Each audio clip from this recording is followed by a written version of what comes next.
The end of law is not to abolish or restrain, but to preserve and enlarge freedom. For in all the states of created beings capable of law, where there is no law, there is no freedom. To love truth for truth's sake is the principal part of human perfection in this world, and the seed plot of all other virtues. In transgressing the law of nature, the offender declares himself to live by another rule than that of reason and common equity. Freedom of men under government is to have a standing rule to live by, common to every one of that society, and made by the legislative power vested in it, a liberty to follow my own will in all things, when the rule prescribes not, and not to be subject to the inconstant, unknown, arbitrary will of another man. All mankind, being all equal and independent, no one ought to harm another in his life, health, liberty, or possessions. Man hath by nature a power to preserve his property, that is, his life, liberty, and estate, against the injuries and attempts of other men. Parents wonder why the streams are bitter, when they themselves poison the fountain. Success in fighting means not coming at your opponent the way he wants to fight you. The great question which, in all ages, has disturbed mankind, and brought on them the greatest part of their mischiefs, has been, not whether be power in the world, nor whence it came, but who should have it. We are like chameleons, we take our hue and the color of our moral character from those who are around us. To love our neighbor as ourselves is such a truth for regulating human society, that by that alone, one might determine all the cases in social morality. I have always thought the actions of men the best interpreters of their thoughts. The discipline of desire is the background of character.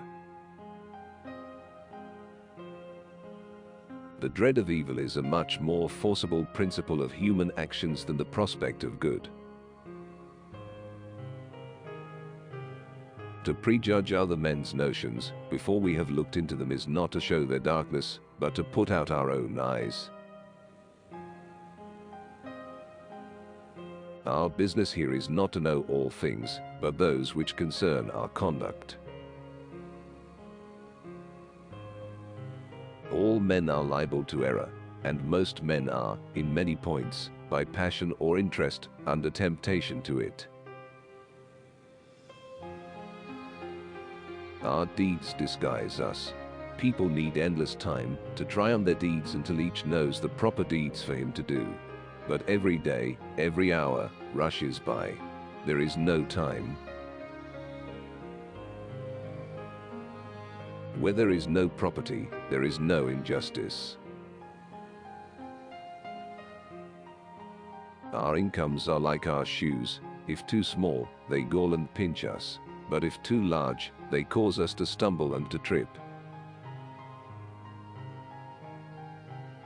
Being all equal and independent, no one ought to harm another in his life, health, liberty, or possessions.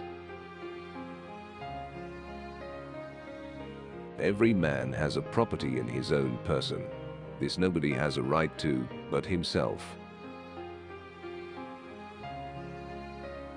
The reason why men enter into society is the preservation of their property.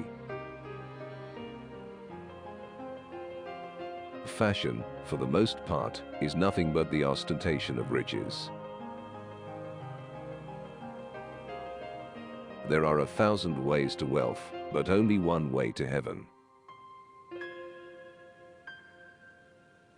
The improvement of understanding is for two ends. First, our own increase of knowledge. Secondly, to enable us to deliver that knowledge to others. Education begins the gentleman, but reading, good company, and reflection must finish him. No man's knowledge here can go beyond his experience. It is easier for a tutor to command than to teach. Reading furnishes the mind only with materials of knowledge. It is thinking that makes what we read ours.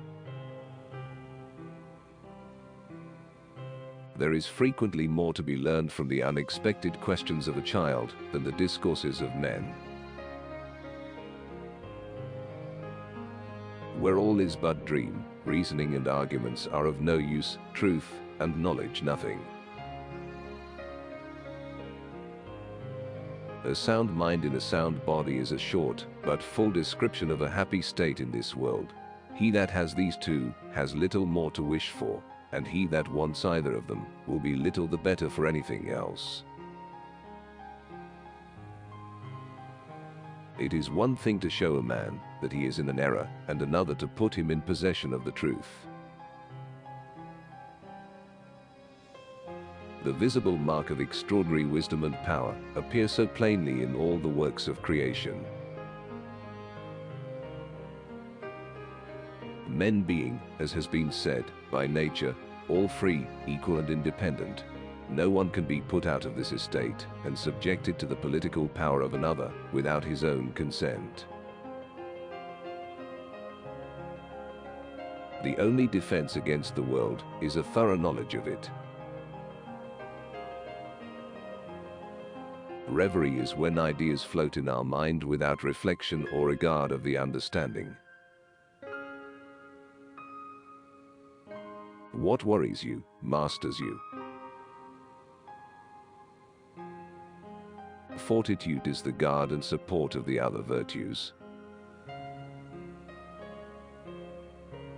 Things of this world are in so constant a flux that nothing remains long in the same state. Liberty is to be free from restraint and violence from others. Nature never makes excellent things for mean or no uses. Few men think, yet all will have opinions. Hence men's opinions are superficial and confused. Personal identity depends on consciousness, not on substance. Who are we to tell anyone what they can or can't do?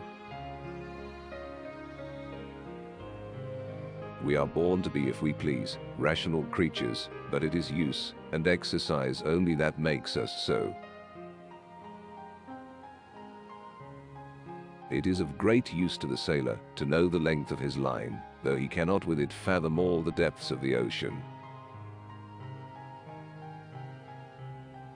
Practice conquers the habit of doing without reflecting on the rule.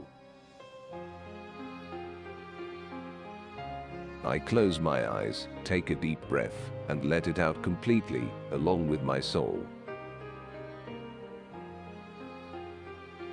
New opinions are always suspected and usually opposed, without any other reason, but because they are not common.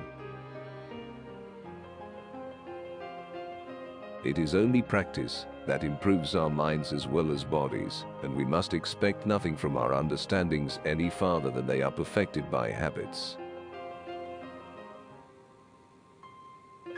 It is ambition enough to be employed as an underlaborer in clearing the ground a little and removing some of the rubbish which lies in the way to knowledge.